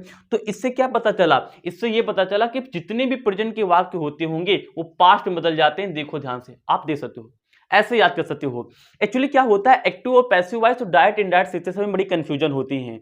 बच्चे क्या करते हैं, बोर्ड एग्जाम में एक्टिव पैसिव का रूल डायरेक्ट इनडायरेक्ट में, डायरेक्ट इनडायरेक्ट का रूल एक्टिव पैसिव में अप्लाई कर देते हैं, गलती हो जाती है। वहां पे क्या होती है, गलती हो जाती है। तो गलती ना हो इसके लिए मैं आपको बता रहा हूं। तो ये हमारे पास आप लोग ऐसे समझ सकते हो। उसके बाद देखो ध्यान से, पास्ट की बात कर लो। एक चीज बताओ, अगर राम ने श्याम से कुछ पास्ट टेंस में कहा तो क्या वो फ्यूचर बन जाएगा, वो और एक्सट्रीम पास हो जाएगा। क्या हो जाएगा, एक्सट्रीम पास, यानी कि वो वेरी पास्ट हो जाएगा। वेरी पास्ट पर बोलने का तरीका होता है, वेरी पास्ट जैसी कोई चीज होती नहीं है। वेरी पास्ट मतलब ये होता है कि वो पास्ट में ही बना रहेगा। भाई राम ने श्याम से कुछ कहा पास्ट टेंस में, तो वो क्या होगा, अब वही बात यहां से उठा के ये बोल देगा, यानी पास्ट इसके लिए भी होगा, यानी वो पास्ट में ही रहेगा, लेकिन वो वेरी फास्ट हो जाएगा। वेरी फास्ट यानी कि डिड का किस में हो जाएगा, हैड हो जाएगा, पास्ट में ही रहेगा। वाज ओवर किस में हो जाएगा, हैड बीन हो जाएगा। और इसी बताओ, अब हैड और हैड बीन का बदलेगा, अब इनका हमारे पास कोई होता ही नहीं। अब हैड और हैड बीन का हमारे पास कोई चीज होती है भैया, इनको हम कहां बदल पाएंगे, ये हमारे पास लास्ट के पार्ट टेंस है, यानी अगर इस हैड और हैड बीन में यहाँ पे कोई बात हुई होगी तो मैं इसको यहाँ पे नहीं बदल पाऊंगा, क्योंकि इसके पीछे मैं प्रेजेंट में जा नहीं सकता हूँ और फ्यूचर में तो जानता ही नहीं, तो इनका इसीलिए नो चेंज हो जाता है। और इसको ऐसे याद कर लो, विल को उड हो जाता है, सेल को शुड हो जाता है। इस प्रकार से हमारे पास टेंस स्टार्ट हो जाता है, खत्म। आप इसका स्क्रीनशॉट ले सकते हैं। अब जैसे मैंने आपको वीडियो की स्टार्टिंग में बोला था कि मैं इस वीडियो में टेंस और मॉड्यूल दोनों को यानी कंपाइल करने वाला हूं, तो अभी तो मैंने देख लिया कि जो टेंस होते हैं उनका डायरेक्ट से इनडायरेक्ट कैसे बनाते हैं। अब देखते हैं हम लोग मॉड्यूल्स का। किसका देखते हैं? मॉड्यूल्स का। अब हम लोग देखेंगे कि जो मॉडल्स होते हैं इनको मैं डायरेक्ट से इनडायरेक्ट अगर ले जाता हूं तो क्या कैसे परिवर्तन होता है। मैं लिखता हूं, अगर डायरेक्ट इधर में लिख लेता हूं और इनडायरेक्ट में इधर लिख लेता हूं, इनडायरेक्ट में इधर लिख लेता हूं, ठीक है। देखें, अब देखो डायरेक्ट से जब इनडायरेक्ट में जाते हैं क्या कैसे चीजें बदल जाती हैं। देखो, अगर डायरेक्ट में हमारे पास कैन लिखा है तो मैं इसका परिवर्तन कुड में कर दूंगा, ठीक है। अच्छा, मैं आपको बता दूं कि जो हमारे पास विल सेल होते हैं ना, ये भी हमारे पास क्या होते हैं, जो विल सेल होते हैं ये भी मॉडल की तरह प्ले होती हैं। तो जब कभी मॉडल तरह प्ले होगा तो विल का प्रयोग किसमें कर लेंगे हम लोग? वुड में कर लेंगे, ये तो सीख ही चुके हो। और सेल है तो किस कहाँ कर लेंगे? सेल हमारे पास है कहाँ कर लेंगे? शुड में कर लेंगे, सबको पता होगा, बहुत सही। उसके बाद हमारे पास क्या है, जैसे अगला आता है हमारे पास मस्ट। अगर मस्ट है तो क्या हो जाएगा? मस्ट का मस्ट ही बना रहता है, या फिर कई बार उसका हो जाता है हैड टू हो जाता है, सही है। उसके बाद जैसे हमारे पास लिखा है हैज टू, या फिर लिखा हमारे पास क्या हैव टू लिखा है, तो इसको डायरेक्ट में अगर ये लिखा है, कहाँ लिखा रहेगा? ये डबल इन्वर्टेड कामा के अंदर ये बातें लिखी रहती हैं, तो इसको हम ऐसे बदलते हैं। तो हैज टू हैव टू लिखा रहता है तो इसको हो जाता है हमारे पास क्या? हैज टू हैव टू हो जाता है हमारे पास हैड टू हो जाता है, बहुत सही। आगे क्या बचा, जिसको मैं जितना मुझे याद आ रहा मैं बताता चला जा रहा हूं। उसके बाद कौन बचा? हाँ, इतने हो गए। आगे देखो ध्यान से। अब कुछ होते हैं जिनका परिवर्तन नहीं होता है, जैसे जैसे जैसे जैसे लिखा है शुड। क्या लिखा है? शुड। यार सोच देखो ना, सेल का शुड होता है तो शुड का क्या, एक चीज बताओ, ये प्रेजेंट का पास्ट बन गया तो क्या पास्ट का प्रेजेंट बनेगा? भैया पास्ट का प्रेजेंट, पास्ट बीता हुआ चीज हो गया ना, यानी इनका अगर शुड हमारे पास हो गया तो शुड को नहीं बदलेंगे, शुड को नहीं बदलेंगे, ये यानी कि सेम रहेगा। ये क्या रहेगा? सेम रहेगा। चेक करो एक बार चेक करो, यानी कि भैया इनका ये हो जाता है, लेकिन कभी भी अगर डायरेक्ट में अगर ये कोई लिखा हो, इनमें में से कोई डायरेक्ट में लिखा हो तो उसको नहीं बदलेंगे। अगर डायरेक्ट में यानी यहां डबल इन्वर्टेड कामा के अंदर इधर वाले कोई चीज लिखी है तो उनका परिवर्तन नहीं होगा, इनका सेम रहेगा। जैसे सुड का सुड ही रहेगा। उसके बाद जैसे कुड लिखा है, क्या लिखा है? कुड। कुड का भी क्या रहेगा हमारे पास? कुड ही रहेगा। क्या रहेगा? कुड ही रहेगा। और क्या बचा? और क्या बचा? उड लिखा है, उड लिखा है तो उड का क्या रहेगा? उडो। उड का क्या रहेगा हमारे पास? उड ही रहेगा। क्या रहेगा? उड ही रहेगा। और कौन बचा? आप समझ सकते हो ना आप क्या बोल रहा हूं। अच्छा, एक और बचा था, यानी इधर जितने आते हैं अगर इधर हमारे पास इधर वाले अगर डायरेक्ट में लिखे इनका परिवर्तन नहीं होगा क्योंकि ये ऑलरेडी पास्ट है। उसके बाद हमारे पास आता है मे। मुझे जितने याद आ रहा है मैं लिखता चल रहा हूं, आप अपनी नोटबुक से भी 2-3 यहां पे लिख सकते हो। मेक हो जाता है हमारे पास क्या? MIGHT, माइट हो जाता है, ठीक। इधर नीचे आ रहा होगा आई होप। एक मिनट, नीचे नहीं आ रहा तो मैं यहां लिख लेता हूं। कहां की बात चल रही है? जब हम लोग डायरेक्ट से इनडायरेक्ट में जाते हैं तो वहां की बात हो रही है, ठीक है। देखो इधर, अगर ये इंपॉर्टेंट है, अगर डायरेक्ट में हैड टू लिखा होता है, ये थोड़ा सा देख लो। अब देखो ध्यान से, हैड टू यहां भी आया है, लेकिन अगर हैड टू डायरेक्ट में लिखा होता है तो इनडायरेक्ट में इसका हो जाता है हैड टू। ये इंपॉर्टेंट है, दो हैड आ जाते हैं, ठीक है। और कौन बचा? मुझे जितना भी याद आ रहा है मैं लिखते चल रहा हूं। ये हो गया, कैन हो गया, ये हो गया, ये हो गया, हाँ मस्ट भी हो गया। हाँ, अगर हमारे पास यहाँ पे मस्ट आ गया, यानी कि अगर हमारे पास इधर मस्ट लिखा है, मैंने लिख चुका है, मस्ट का मस्ट हो जाता है, ठीक। तो ये कुछ हमारे पास क्या होते हैं? मॉडल्स होते हैं। अगर मैं इधर से इधर आता हूं यानी डायरेक्ट से इनडायरेक्ट जाता हूं तो ऐसे कुछ परिवर्तन हो जाते हैं। अब इसको आप लोग कॉपी में लिखते चले। जैसे भी मैं इसको पढ़ाने के बाद, चार्ट पढ़ाने के बाद, जैसे ही मैंने यहाँ पे क्या लिखूंगा, जैसे ही मैं यहाँ पे सेंटेंस लिखूंगा तो इन चार्ट का यूज करूंगा। तो उससे पहले आप इसका स्क्रीनशॉट ले लें। अब टाइम हो चुका, आप देखते हैं हम लोग किसका, सॉरी टेंस हो चुका, आप देखते हैं हम लोग time chart. Before that just screenshot. अब देखो ध्यान से, हम टाइम चार्ट यहाँ पे देख लेते हैं। अगर हमारे पास डायरेक्ट में कोई भी टाइम वाले यानी शब्द लिखे होते हैं तो इनका हम इनडायरेक्ट कैसे बनाते हैं, शुरू करते हैं। अगर इधर लिखा होता है हमारे पास टुडे, क्या लिखा होता है? टुडे, तो इधर हो जाता है हमारे पास दैट डे। क्या हो जाता है? That day. फटाफट लिखते चलो। मैं चाहता पहले लिख लेता तो आपको समझाता, मैं आपके सामने लिख रहा हूं जिससे आपको कॉन्फिडेंस हो, और मैं आपको कुछ ट्रिक भी बता दूंगा। तो टुडे हो जाएगा हमारे पास दैट डे। उसके बाद पहले इसको लिख लिया, चलो कोई दिक्कत नहीं, आगे पीछे हो जाएगा। दिस का हो जाता है हमारे पास क्या? दैट। उसके बाद हमारे पास दीज का हो जाता है हमारे पास क्या? दोज हो जाता है। उसके बाद हमारे पास क्या बचा? To night. टू नाइट क्या हो जाएगा हमारे पास? दैट नाइट हो जाएगा। क्या हो जाएगा? दैट नाइट हो जाएगा। डायरेक्ट से इनडायरेक्ट बदलते समय, अभी हम इनका यूज देखेंगे। उसके बाद देखो ध्यान से, अगर हमारे पास एक ऐसी वर्ब होती है जिसका भी डायरेक्ट से इनडायरेक्ट बदल जाता है, कम का हो जाता है हमारे पास क्या, गो हो जाता है। अगला बच्चा हमारे पास एगो, एगो को हो जाता है हमारे पास क्या, बिफोर हो जाता है। और कौन बचा, और हमारे पास बचा टू नाइट हो गया, टुडे हो गया। आगे देखो ध्यान से, इधर देख लेते हैं, आ रहा होगा अभी तो। और उसके बाद हमारे पास क्या आता है, टुमारो वाले जैसे आ जाते हैं, जैसे टू TOMORROW, टुमारो स्पेलिंग देख लो। जैसे टुमारो लिखा है तो टुमारो को हो जाता है द फॉलोइंग डे हो जाता है। टुमारो क्या हो जाता है हमारे पास, द फॉलोइंग डे हो जाता है। उसके बाद जैसे लिखा हमारे पास यस्टरडे, यस्टरडे क्या होता है, यस्टरडे यानी बीता हुआ कल, इसका होता है the previous day, the previous day क्या हो जाता है, द प्रीवियस डे हो जाता है। तो यस्टरडे क्या हो जाता है हमारे पास, द प्रीवियस डे हो जाता है जब डायरेक्ट से इनडायरेक्ट की बात आती है। अब यहाँ मैं आपको इसका शॉर्टकट भी बताऊंगा याद करने का तरीका। इधर देख लो ध्यान से, कुछ इधर लिख लेते हैं। जब डायरेक्ट से इनडायरेक्ट जाते हैं तो क्या चीजें बदल जाती हैं, देखो जैसे यहाँ पे लिखा है लास्ट डे, क्या लिखा है, लास्ट डे, तो इसका इनडायरेक्ट क्या हो जाता है, लास्ट मतलब होता है बीता हुआ, ला मतलब क्या होता है, बीता हुआ, तो इसका हो जाता है द प्रीवियस डे हो जाता है, ठीक है ना। उसके बाद जैसे लिखा हमारे पास नेक्स्ट डे, क्या हो जाता है, नेक्स्ट डे हो जाता है। तो नेक्स्ट डे का हमारे पास हो जाता है नेक्स्ट आने वाला, यानी कि द हो जाएगा हमारे पास the following day, the following day हो जाता है, ठीक है ना। इसी प्रकार से जैसे नेक्स्ट मंथ हो, क्या हो, नेक्स्ट मंथ हो, नेक्स्ट मंथ हो तो क्या हो जाएगा, आने वाला मंथ, नेक्स्ट अगला वाला, तो यहाँ पे क्या हो जाएगा, नेक्स्ट में हो जाएगा हमारे पास फॉलोइंग। तो जितना मुझे याद आ रहा मैं लिखता चल जा रहा हूँ, उसके बाद अगर ज्यादा आप लिखना चाहते हैं अपनी नोट यानी कि बुक उठा के देख सकते हैं। तो ये कुछ परिवर्तन होते हैं, और मैं कुछ आपको याद करने का तरीका बताता हूँ। देखो नीचे देखो ध्यान से, टुमारो मतलब क्या होता है, आने वाला कल। देखो ध्यान से, जब आने वाला कल का अगर ट्रांसलेशन करें अन्य शब्दों में तो क्या लिखेंगे, फॉलोइंग डे। फॉलोइंग आप लोग ट्विटर या फिर इंस्टाग्राम पे फॉलो करते होंगे ना, फॉलो मतलब होता है पीछा करना, यानी कि एक ऐसा डे जिसको लोग फॉलो कर रहे हैं। एक चीज बताओ, अगर मैं किसी के सामने द फॉलोइंग डे लिख देता हूं तो इसका मतलब क्या निकलता है, टुमारो ही तो निकलता है। द डे माने दिन, फॉलो माने जो फॉलो किया जाएगा, यानी वो दिन जो फॉलो किया जाएगा, यानी कि जो बचा हुआ, यानी आने वाला कल, इसीलिए इसका टुमारो हो जाता है, ऐसे याद कर लेते हो। यस्टरडे माने क्या होता है, बीता हुआ कल। तो बीता हुआ क्या बोलते हैं, बीता हुआ की स्पेलिंग होती है प्रीवियस, आप लोग याद कर लो, गूगल पे सर्च मार के देख लो। प्रीवियस मतलब होता है बीता हुआ कल, इसीलिए यस्टरडे हो जाता है हमारे पास क्या, द प्रीवियस डे हो जाता है, ठीक ना। ये सब हो गया। उसके बाद देखो ध्यान से, लास्ट, लास्ट माने क्या होता है, लास्ट डे, यानी कि पिछले दिनों की बात हो रही है, तो लास्ट डे क्या हो जाएगा, प्रीवियस डे, क्योंकि प्रीवियस का मतलब भी क्या होता है, बीता हुआ होता है। नेक्स्ट यानी आने वाला कल, यानी आने वाले कल को तुम फॉलो करोगे, यानी कि द फॉलोइंग डे हो जाएगा। नेक्स्ट मंथ है तो द फॉलोइंग यानी कि डे हो जाएगा।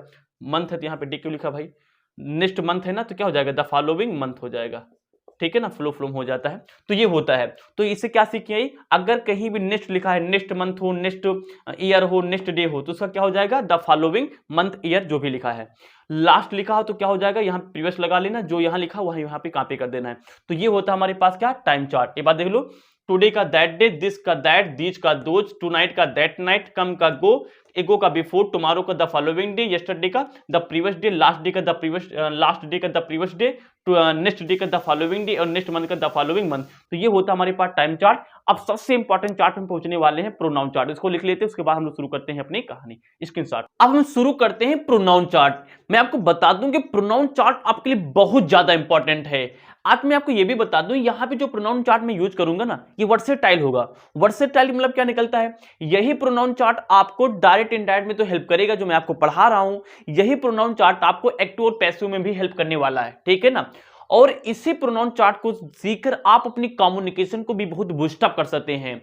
मैं आपको बता दूं, प्रोनाउन चार्ट सीखने के बाद आपकी बेसिक यानी कि जो कम्युनिकेशन होता है उसको बेसिक एक बूस्टअप मिल जाता है, बहुत ज्यादा इंपॉर्टेंट। यानी ये वर्सेटाइल है, तो यार डायरेक्ट इनडायरेक्ट यानी नरेशन में तो काम करेगा, और सभी जगह ये बहुत ज्यादा काम करता है। आज मैं आपको इसके बारे में 15 दिन में लेकर के पूरी इंफॉर्मेशन दे दूंगा कि क्या है पूरा। मैंने पहले इसको डायग्राम यानी कि इसको पिक्टोरियल तरीके से मैंने इसको यहाँ पे पहले डिजाइन कर लिया। अब इसको मैं फिलअप करता हूं। देखो सबसे पहले देखो ध्यान से, पर्सन में ये हमारे पास पर्सन लिखे, ये हमारे पास आगे केस लिखे हैं। पहले इसको मैं भर लेता हूं फटाफट। फर्स्ट पर्सन में दो आते हैं, फर्स्ट पर्सन में आई आता है और क्या आता है, वी आता है। सेकेंड पर्सन में केवल यू आता है, और थर्ड पर्सन में इनके अलावा जितना बचा सब आ जाता है। जैसे कि ही आ जाता है, सी आ जाता है, और इट आ जाता है, और क्या आ जाता है हमारे पास, दे आ जाता है। ये थर्ड पर्सन होते हैं। ही कहाँ पे लगाते हैं, मेल के लिए लगाते हैं जब एक हो, ठीक है ना। इसका कहाँ लगाते हैं हम लोग, फीमेल के लिए लगाते हैं, है ना। किसके लिए लगाते हैं, फीमेल। और इट कहाँ लगाते हैं, जब कोई चीज नॉन लिविंग होती है, क्या होती है, नॉन लिविंग के लिए लगाते हैं। दे का प्रयोग कहाँ पे लगाते हैं, जब दो या दो से अधिक लोगों की बात होती है प्लूरल में, तो वहां पे हम लोग दे लगा लेते हैं। आओ इसको हम लोग चार्ट को भरते हैं। देखो फर्स्ट पर्सन में आई और वी होता है। अब फर्स्ट पर्सन में ये वाला जो कॉलम है ना, ये वाला कॉलम, ये सब्जेक्टिव केस कहलाता है। पहले इसको मैं भर लेता हूं, मैं बताता हूं कि सब्जेक्टिव केस क्या होता है, ऑब्जेक्टिव केस क्या होता है। पजेसिव केस में दो होते हैं, पजेसिव, एडजेक्टिव। पजेसिव प्रोनाउन क्या होता है मैं आपको बताऊंगा। एम्फैटिक या फिर रिफ्लेक्सिव प्रोनाउन भी इन्हीं से बने होते हैं, मैं क्या होते हैं सब आपको बताऊंगा। सुनो ध्यान से, पहले भर लेता हूं। तो आई का सब्जेक्टिव केस आई होता है, ऑब्जेक्टिव केस होता है मी। पसेसिव केस में देखो ध्यान से, पसेसिव जो एडजेक्टिव होता है ये होता है हमारे पास माई, और पसेसिव जो प्रोनाउन होता है ये हमारे पास होता है माइन, और यहां पे जो होता है हमारे पास होता है माई सेल्फ, ठीक है। वी में subjective case we, objective case us होता है, और पसेसिव एडजेक्टिव में हमारे पास अवर हो जाएगा, और यहाँ पे हमारे अवर, एक सेकंड जा जा बेटा जा तू, यहाँ पे हो जाएगा हमारे पास अवर। और पसेसिव प्रोनाउन में हमारे पास हो जाता है अवर्स, क्या हो जाता है हमारे पास अवर्स, और यहाँ हो जाता है हमारे पास अवर सेल्फ, क्या हो जाता है अवर, ओ यू आर अवर सेल्फ। और कहीं कहीं ये अवर सेल्फ भी लिखा होता है, मैं ये भी आपको बताऊंगा, अवर सेल्फ भी लिखा होता है, ठीक है।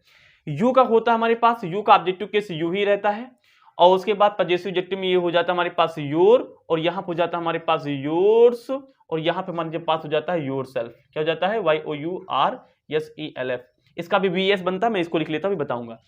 ही का ऑब्जेक्टिव केस हमारे पास होता है हिम, पसेसिव केस होता है हमारे पास हिज, और पसेसिव एडजेक्टिव हिज होता है, और पसेसिव प्रोनाउन भी हमारे पास होता है इसका हिज ही होता है, और इधर हमारे पास हो जाता है हिमसेल्फ, क्या हो जाता है हिम सेल्फ हो जाता है। सी में सब्जेक्टिव केस सी ही होता है, ऑब्जेक्टिव किसका हो जाता है हमारे पास क्या, सी का हो जाता है ऑब्जेक्टिव केस हमारे पास क्या, 1 सेकेंड, इसका हो जाता है हमारे पास हर। और जो हमारे पास पसेसिव केस में पसेसिव जो एडजेक्टिव होता है ये भी हमारे पास क्या रहता है, हर ही रहता है, ठीक है ना। और पसेसिव जो प्रोनाउन होता है ये हो जाता है हमारे पास हर्ष, और जो इम्फैटिक और रिफ्लेक्टिव जो हमारे पास आता है ये हो जाता है हमारे पास क्या, हर सेल्फ हो जाता है, क्या हो जाता है, हर सेल्फ हो जाता है, बहुत सही। इट का देखो, इट का ऑब्जेक्टिव केस इट ही रहता है, इट का पसेसिव जो एडजेक्टिव होता है ये इटसेल्फ इट्स हो जाता है, और ये भैया इसका ये नहीं बनता है, जो पसेसिव प्रोनाउन होता है ये इट का नहीं बनता है, और इम्फैटिक या रिफ्लेक्सिव हमारे पास हो जाता है ये इट सेल्फ हो जाता है, ठीक है, बहुत सही। दे का ऑब्जेक्टिव केस हमारे पास क्या होता है, देम होता है, और दे का हमारे पास पजेसिव केस क्या होता है, पजेसिव केस में their, T H E I R their होगा, और पसेसिव प्रोनाउन में हमारे पास T H E I R S theirs हो जाता है, और यहाँ पर हमारे पास हो जाता है देम सेल्फ, या फिर them T H E M them self V E S लग जाता है। तो ये होता है प्रोनाउन चार्ट। ये क्या होता है, मैंने आपके सामने प्रोनाउन चार्ट की लिख दिया है। I me my mine myself, we us our ours ourself, you you your yours yourself, he him his his himself, she her herself, it its itself, they them their theirs themself, या फिर themselves. तो ये होता है हमारे पास क्या भैया, pronoun chart. First person में आई वी आता है, सेकंड पर्सन में यू आता है, थर्ड पर्सन में ये ही सी ये यानी कि ही सी इट और दे आता है। अब देखो इनका यूज कैसे करते हैं, फटाफट से यूज देख लो, अगर स्क्रीनशॉट लेना चाहते हो ले लो, मैंने आपको अच्छे से तरीके को डिजाइन कर दिया है। और देखते हैं इनका यूज, देखते हैं इनका यूज देख लेते हैं, उसके बाद फटाफट हम लोग आगे कहानी शुरू करते हैं। देखो यहां पे देखो ध्यान से, यहां पे ये वाला जो कॉलम ये सब्जेक्टिव केस है। सब्जेक्टिव केस क्या होता है, यानी कि ये वाक्य में हमेशा एज अ सब्जेक्ट का रोल प्ले करेंगे। स्वाहा क्या करेंगे, सब्जेक्ट, यानी इनके अलावा ये कभी भी सब्जेक्ट के अलावा कहीं दूसरी जगह इनका यूज नहीं देखोगे। सब्जेक्ट क्या होता है, जो किसी वाक्य को शुरुआत करते हैं। ऑब्जेक्टिव केस ये क्या है, ये आपको हमेशा सेंटेंस में एज अ ऑब्जेक्ट का रोल प्ले करते हुए मिलेंगे। ऑब्जेक्ट का रोल प्ले करते हुए मिलेंगे मतलब क्या निकलता है, यानी कि ये ऑब्जेक्ट क्या होता है, जिसके ऊपर कोई काम होता है। यानी जब आप इनके ऊपर कोई काम करोगे तो इनकी ऑब्जेक्टिव केस को यहां से उठा लिया जाएगा। जैसे मैंने कहा मैंने उसको पीटा, तो आई पीटा, आई बीटेन हिम, तो हिम यानी हिम यहां पे क्या था, ऑब्जेक्टिव केस था ही का, तो ही का ऑब्जेक्टिव केस हमने यहां पे हिम उठाया क्योंकि उसके ऊपर काम हो रहा है, ठीक है। इन दोनों को बच्चा लोग समझो ध्यान से, इन दोनों को समझो, कई बार प्रॉब्लम होती है बच्चों को। देखो जो पसेसिव एडजेक्टिव होते हैं ये दोनों, पहली बात ये समझो, ये दोनों के दोनों जो हमारे पास होते हैं ये रिलेशन के लिए, जब कभी किसी भी वस्तु के साथ, किसी भी व्यक्ति के साथ, किसी दूसरे वस्तु या व्यक्ति के रिलेशन की बात होती है, इन दोनों कॉलम का यूज करते हैं। लेकिन इंपॉर्टेंस क्या है, देखो जब इनका प्रयोग करते हैं तो याद रखना इनके बाद एक नाउन का आना नेसेसरी है। नाउन यानी कि एक नेम का आना नेसेसरी है। ऐसा कोई भी पसेसिव एडजेक्टिव नहीं मिलेगा पूरी इंटायर बुक में जिनके बाद एक नाम या नाउन ना आए। माई कभी नहीं मिलेगा, माई बुक मिलेगा। आवर कभी नहीं मिलेगा, आवर बुक मिलेगा। यानी इनके बाद एक नाम का आना तो नेसेसरी है, ठीक है ना। अच्छा मैं एक बात और बता दूं, लेकिन इस कॉलम और इस कॉलम का अगर मीनिंग निकालते हैं, यानी इनका हिंदी अगर मीनिंग निकालते हैं तो ये मीनिंग वाइज सेम होते हैं। यहां पे मैं गंदगी नहीं बचाऊंगा, यहां पे लिख देता हूं। यानी कि ये कॉलम और ये कॉलम, इन दोनों कॉलम, ये दोनों जो हमारे पास कॉलम है, ये दोनों कॉलम मीनिंग वाइज सेम होते दोस्त। यानी कि इनकी जो मीनिंग होती है, मीनिंग में कोई प्रकार का परिवर्तन नहीं होता है, बस सेंटेंस में यूज करने का तरीका होता है। अगर आप इसका जैसे मालूम मेरा के अर्थ में माई यूज करना चाहते हो तो इसके बाद आपको नाउन लिखना पड़ेगा। लेकिन अगर तुम मेरा लिखना चाहते हो, अच्छा इनके बाद कभी भी नाम की इंपॉर्टेंस नहीं होती है, नाम वाम इनके बाद कुछ नहीं आता है। नाम अगर लाना है तो इनका यूज करो, नाम नहीं लाना तो इनका यूज करो। एक एग्जांपल मैं आपको क्लैरिफाई कर दे रहा हूं। देखो जैसे मैं यहाँ पे क्लैरिफाई कर देता हूँ, यहाँ पे क्लैरिफाई कर देता हूँ इसके बारे में। जैसे बोला दिस इज माई हाउस। क्या बोला मैंने? दिस इज माई हाउस, यह मेरा घर है। तो मैं इसको ऐसे भी लिख सकता हूं कि दिस हाउस इज माइन। दोनों वाक्य सही है। देखो मैंने यहां पे जब माई यूज किया तो माई हमारे लिए क्या था? माई माई माई माई कहां गया कहां गया कहां गया कहां गया? माई कहां गया? ये गया। तो ये हमारे पास पजेसिव एडजेक्टिव माई हो गया हमारे पास, ठीक है ना। देखो माई के बाद एक नाउन यानी कि एक नाम आया ना, हाउस। लेकिन यहां देखो माइन के बाद कुछ आया नहीं आया, लेकिन यहां भी माई मेरा अर्थ दे रहा है, यहां भी माई मेरा ही अर्थ दे रहा है। जैसे बोला यू आर माइन, तुम मेरी हो। इनका प्रयोग हमेशा हम सेंटेंस के वाक्य में यूज करते हैं। यह घड़ी तुम्हारी है, दिस वॉच इज योर्स। यह घर हमारा है, दिस हाउस इज अवर्स। तो इस प्रकार से मैं इनका यूज करता हूं। इनका प्रयोग सेंटेंस के लास्ट में किया जाता है। देखो मतलब निकालो, दिस इज माई, क्या लिख रहा हूं मैं? दिस इज माई हाउस, यह मेरा घर है। दिस हाउस इज माइन, यह घर, यानी दिस इज माई हाउस यानी कि यह घर मेरा है। दिस हाउस इज माइन यानी यह घर भी मेरा है। दोनों का मतलब हमारे पास सेम निकलता है, लेकिन बस इनके यूज का अंतर ये होता था। समझ चुके हो? बहुत बढ़िया। इधर आ जाओ, इस कॉलम में आ जाओ। ये जो एम्फैटिक या रिफ्लेक्सिव प्रोनाउन होते हैं, ये सेल्फ से बने होते हैं। इनका वीईएस यानी कि आवर सेल्फ भी होता है। मैं किसी सेपरेट वीडियो में बताऊंगा कि इन दोनों में अंतर क्या है, इन दोनों में अंतर क्या है। अभी हमें इसका केवल यूज सीखना है। देखो एम्फैटिक प्रोनाउन और रिफ्लेक्सिव प्रोनाउन हम वहां पे यूज करते हैं भैया, आपको डायरेक्ट इनडायरेक्ट ही सीखना नहीं होता है। आप ऐसे सीखो इसको कभी दूसरी जगह पे यूज कर सको। इनका प्रयोग हम किसी वाक्य में वहां पे करते हैं जहां पे स्वयं या फिर खुद ही का सेंस लिखा हो। जैसे मैंने खुद ही किया या फिर मैंने स्वयं किया, तो उसके ट्रांसलेशन के लिए मैं इनका यूज करता हूं। सुनो, अगर इनका प्रयोग, ये जितने भी शब्द लिखे हैं, अगर इनका प्रयोग हमारे पास सब्जेक्ट के बाद हो, सब्जेक्ट के बाद माई सेल्फ लिखा हो, सब्जेक्ट के बाद अवर सेल्फ लिखा हो, तो ये सारे के सारे जो शब्द है ना, इन्हें मैं बोलूंगा एम्फैटिक प्रोनाउन। क्या बोलूंगा? एम्फैटिक प्रोनाउन। सब्जेक्ट के बाद अगर इनका प्रयोग करते हैं तो उन्हें बोलूंगा एम्फैटिक प्रोनाउन। या फिर सब्जेक्ट के बाद यूज ना करें, उसके बाद इनका कहीं भी यूज करें, यानी पूरे वाक्य में सब्जेक्ट के बाद ना करें, उसके बाद जहां भी तुम चाहते हो वहां करो, तो इनका नाम बदल जाता होता है इनका रिफ्लेक्सिव प्रोनाउन। तो ये होता है। तो ये हमने आपको पूरा मोटी मोटी बात बता दी। अब किसी वीडियो में बताऊंगा, अभी तो डायरेक्ट इनडायरेक्ट चल रहा है, ठीक है। अब आगे देखो ध्यान से। अब कई बार बच्चे क्या होता है, जब डायरेक्ट से इनडायरेक्ट में बदल रहे होते हैं, ये यहां तक तो आराम से बदल लेते हैं। जब ये कॉलम में से कोई भी वर्ड उनके यानी कि डायरेक्ट स्पीच पे लिखा होता है तो वो नहीं बदल पाते हैं। देखो अगर मान लो कि डायरेक्ट स्पीच में आप में लिखा है अवर्स, तो अवर कौन सा पर्सन हमारे पास है? अवर देखो फर्स्ट पर्सन है, तो फर्स्ट पर्सन यानी अवर्स अवर सेल्फ ही बदले जाते हैं। मैं ये बताना चाहता हूं, हम वाक्य लेंगे तो वहां पे अच्छे से इलिब्रेट कर पाएंगे, अभी थोड़ा करना कठिन हो जाएगा। यानी मैं बताना चाह रहा हूं कि ये कॉलम अगर ये दोनों कॉलम भी हमारी डायरेक्ट स्पीच में लिखे होते हैं, यानी डबल इन्वर्टेड कामा के अंदर लिखे होते हैं, तो इनका परिवर्तन भी मैं यानी कि पर्सन के हिसाब से करूंगा। इनका परिवर्तन भी मैं पर्सन के हिसाब से करूंगा। ये बहुत इंपॉर्टेंट बात है, ठीक है ना। यानी इनका भी परिवर्तन होता है। कई बार बच्चे मेरे पास आते हैं, वो इनका परिवर्तन करते नहीं, ऐसे ही इनडायरेक्ट को इनडायरेक्ट में बदल चले जाते हैं, गलत हो जाएगा। जैसे इनको बदलना नेसेसरी है, उसी प्रकार से ये, इसी मैंने यहाँ पे साथ में लिखा, अगर ये हमारे पास डायरेक्ट में आती है तो इनका में भी पर्सन के हिसाब से, अभी पर्सन क्या होता है मैं आपको बताऊंगा, यानी पर्सन को कैसे बदलते मैं बताऊंगा। इनका भी परिवर्तन वहां पे करना जरूरी होता है, ये भी यानी कि बदले जाते हैं। इसका स्क्रीनशॉट लो। अब कितनी बातें बताया हूं, अभी अब मैं आपको बताने वाला हूं। स्क्रीनशॉट ले लो इसके पहले आपको इसको। अब मैं आपको बता देता हूं कि ये मैंने जो भी चार्ट आपके लिए बनाया था, इसका हम लोग डायरेक्ट इनडायरेक्ट यानी कि नरेशन में यूज कैसे करेंगे। सुनो ध्यान से। हमारे पास फर्स्ट पर्सन होता है, सेकेंड पर्सन होता है और थर्ड पर्सन होता है। सुनो ध्यान से।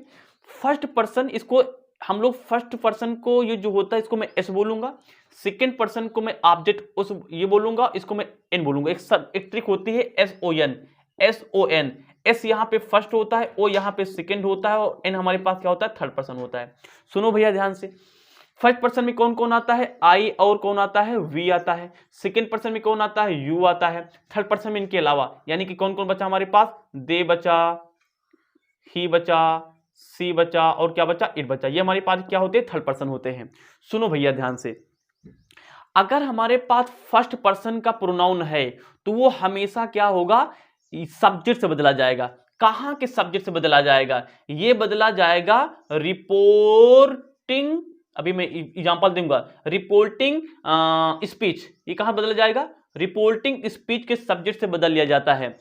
और ये कहां मिलेंगे, ये मिलेंगे कहां, ये भी समझ जाओ। ये वाला जो कॉलम है ना, ये वाला कॉलम मिलेगा आपको रिपोर्टेड क्लाज में। क्या मिलेगा, रिपोर्टेड क्लास में मिलेगा। आई होप आप मेरी बातें समझ रहे होंगे। मैं एग्जांपल दूंगा, एग्जांपल लिख लिए, क्या एग्जांपल लिख लेते। जैसे मैंने कहा, Ram says to Radha you are going.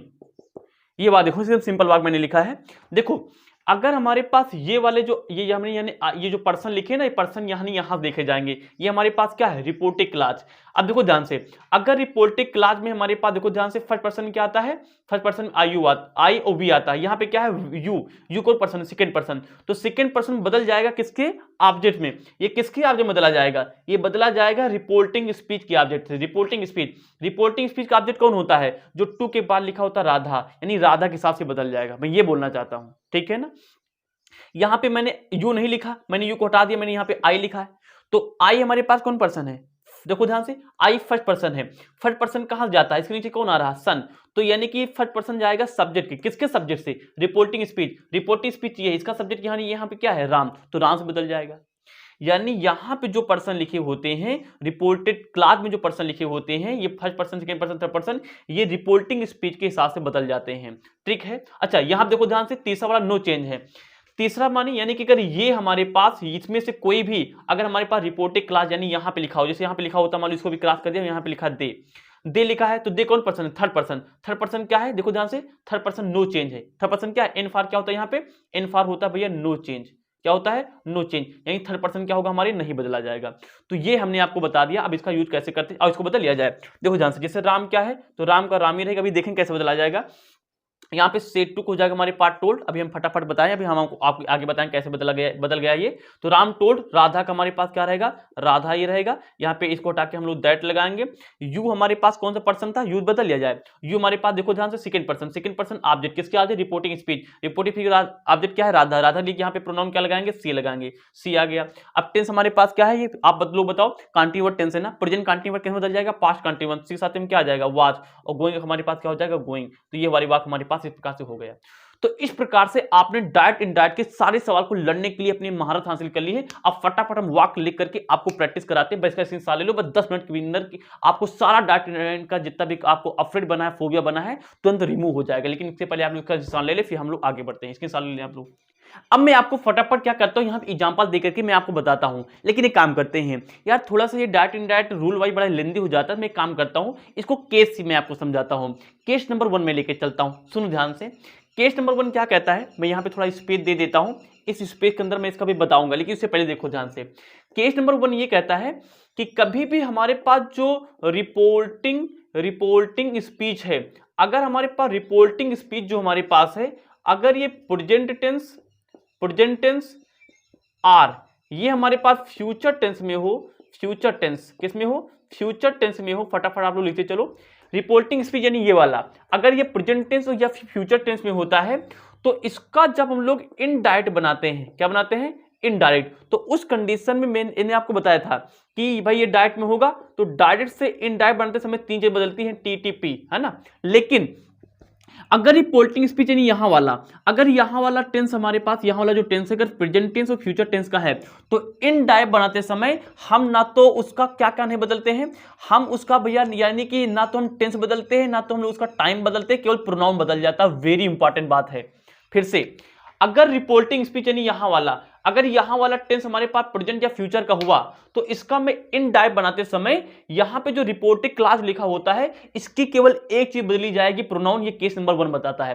केवल मैं प्रोनाउन बदल लूंगा और पूरा पूरा सिस्टम हमारे पास कॉपी हो जाएगा। केवल प्रोनाउन बदलेगा, ना तो हम टेंस बदलेंगे, ना तो हम लोग क्या बदलेंगे, टाइम बदलेंगे। ये पहला रूल होता है। ये क्या होता है, पहला रूल होता है। सबको समझ में आ गया? ठीक है। उसी के साथ साथ नंबर 1 तो ये हो गया। नंबर 2, उसके बाद हमारे पास जो सेज 2 लिखा होता है, सेज 2, इसका हो जाता है हमारे पास क्या, टेल्स। क्या हो जाता है हमारे पास, टेल्स हो जाता है।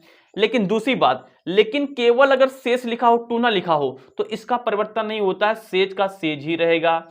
तीसरी बात क्या है, जो डबल इंटेड कामा है इसको हटा के हम लोग क्या लगा लेंगे, दैट लगाएंगे। यहां पे हमारे पास केस नंबर हो जाता है 1 खत्म। इतनी बातें आपको समझ में आ गई? रिवीजन देखो।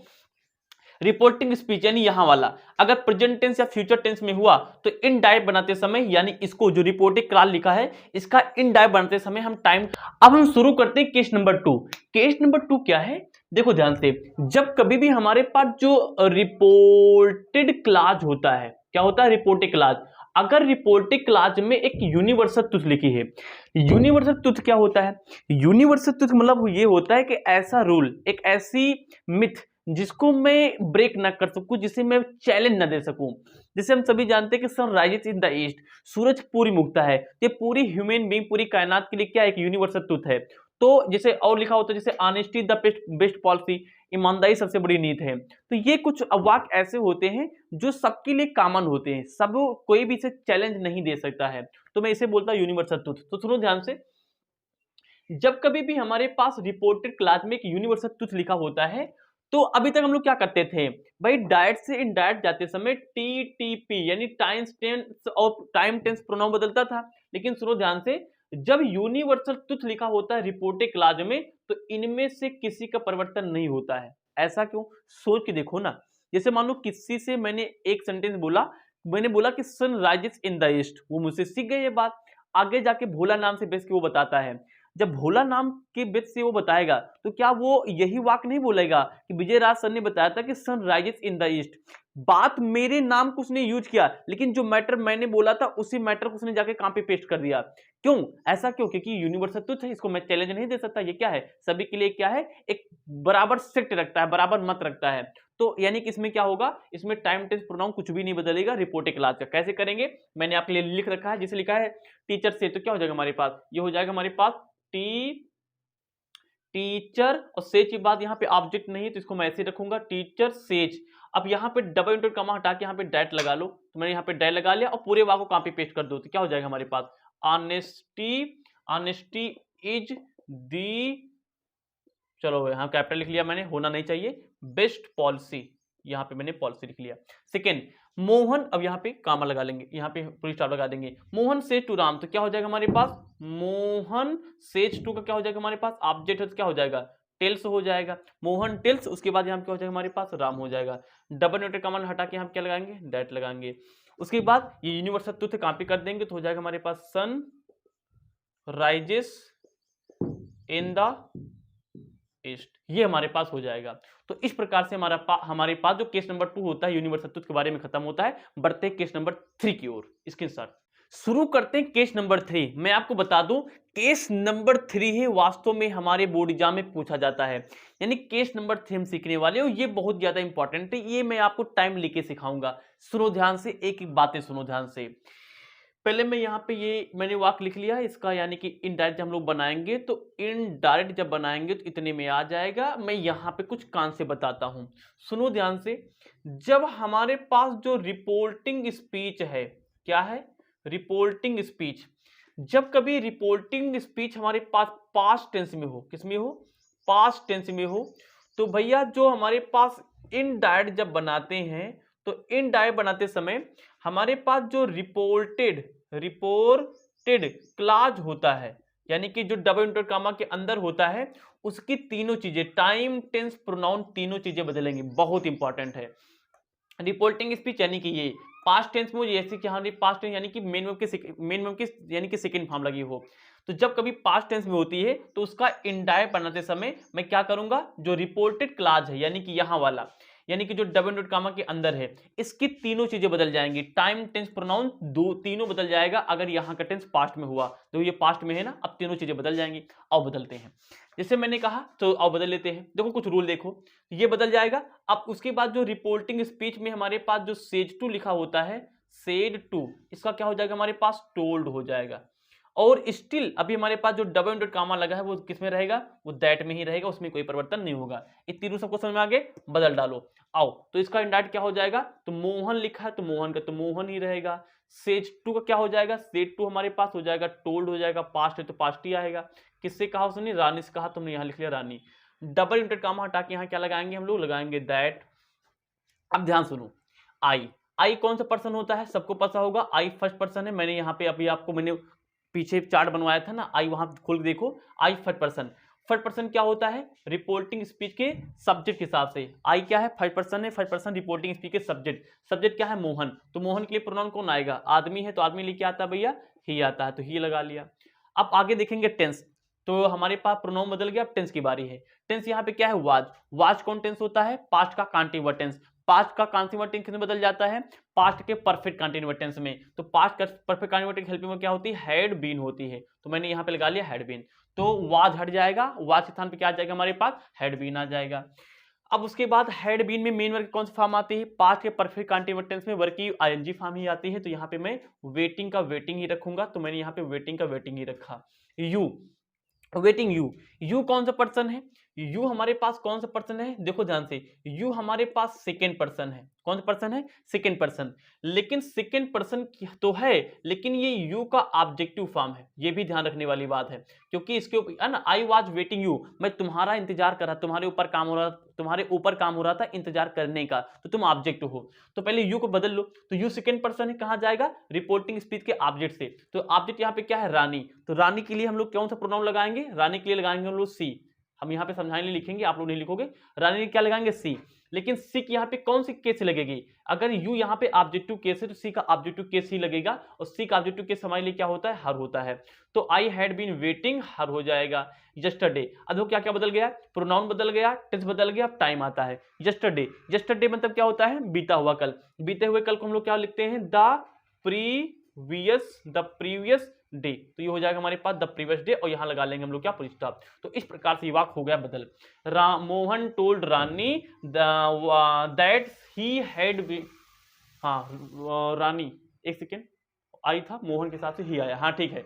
तो देखो ध्यान से यहाँ पे फिर से देख लो, ये हमारे पास फर्स्ट पर्सन ही था, आई था ना, आई कहाँ जाएगा, आई जाएगा रिपोर्टिंग स्पीच के सब्जेक्ट पर, सब्जेक्ट मोहन, तो यहाँ पे ही लगाया, हैड बीन टेंस बदल लिया। यू हमारे पास सेकंड पर्सन, रानी के हिसाब से हर हो गया, और यस्टरडे क्या हो जाएगा हमारे पास, द प्रीवियस डे हो जाएगा। तो इस प्रकार से मैंने इसको बदल लिया। अब हम शुरू करेंगे यहाँ पे इंट्रोगेटिव सेंटेंसेज का डायरेक्ट से इनडायरेक्ट कैसे बदलते हैं। अब यहाँ पे हम सबसे इंपॉर्टेंट पड़ाव पे आ चुके हैं, यानी ये आपके लिए सबसे ज्यादा इंपॉर्टेंट होने वाला है। शुरू करते हैं। अब देखो ध्यान से, इंट्रोगेटिव वाक्य हमारे पास दो प्रकार के हो सकते हैं, एक तो यस या नो टाइप का हो सकता है, एक हमारे पास WH टाइप का होता है। यस या नो टाइप में क्या होता है, जो हिंदी में क्या लगा के पूछे जाते हैं, लेकिन क्या किस पे नहीं लिखते, मैं क्या बता रहा हूं, बता देता हूं। क्या लगा के बोले जाते हैं, लेकिन इनमें वाट कभी नहीं लिखा जाता है, इसके स्थान पे मैं हेल्पिंग वर्ब लिख लेता हूं, सबको पता होगा ना। हाँ, और WH टाइप क्या होते हैं, जिनकी शुरुआत हमेशा एक क्वेश्चन वर्ड करते हैं। सही है, बहुत बढ़िया। देखो, जब कभी भी मेरा, ये क्या हुआ भाई, ठीक है, जब कभी भी हमारे पास क्या होता है, यानी कि जो हमारे पास रिपोर्टेड, यानी कि जब कभी भी हमारे पास जो रिपोर्टेड क्लाज होता है, अगर मेरे पास कभी भी जो रिपोर्टेड क्लाज होता है, अगर उसकी स्टार्टिंग यस या नो टाइप के, यानी यस या नो टाइप के इंट्रोगेटिव सेंटेंस से होती है, तो उसके रूल कैसे बदले जाते हैं इनडायरेक्ट में बदलते समय में। फिर से रिपीट करता हूं, जब कभी रिपोर्टेड क्लाज, यानी कि ये वाला इन्वर्टेड कामा के अंदर वाला, अगर ये हमारे पास क्या होता है, यानी कि ये हेल्पिंग वर्ब से शुरू होता है, या फिर ये कह लो यस या नो टाइप का क्वेश्चन वर्ड, यस या नो टाइप का हमारे पास सेंटेंस होता है, इंट्रोगेटिव सेंटेंस होता है, तो इसको मैं डायरेक्ट से इनडायरेक्ट बदलते समय कौन कौन रूल को ध्यान रखता हूं, सुनो ध्यान से। सेड टू हो या फिर सेड हो, इसमें ध्यान सुनो, चाहे सेड टू हो या फिर सेड हो, यानी कि इसमें ऑब्जेक्ट हो चाहे ना हो, दोनों के केस में आस्क्ड हो जाएगा। ऑब्जेक्ट हो या ना हो, सेड टू और सेड दोनों का आस्क्ड हो जाएगा। डबल इनवर्टेड कामा को हटा के वहां पे इफ या वेदर लगा लेंगे, दोनों में से कोई एक लगा सकते हो। और जो इंट्रोगेटिव बना रहता है किसमें, डबल इनवर्टेड कामा के अंदर उसको सिंपल बना लेना है, यानी कि सिंपल कर लेना है। और जो क्वेश्चन मार्क होता है, यहाँ तो मैंने क्वेश्चन मार्क लगाया ही नहीं, क्या कर रहे हो, क्वेश्चन मार्क जो हमारे पास होगा उसको हटा के हम फुल स्टॉप बना लेंगे। इतने नियम आपको मालूम होंगे। शुरू करते हैं। तो यहाँ क्या हो जाएगा हमारे पास, मोहन सेटू क्या हो जाएगा, आस्क्ड राजू।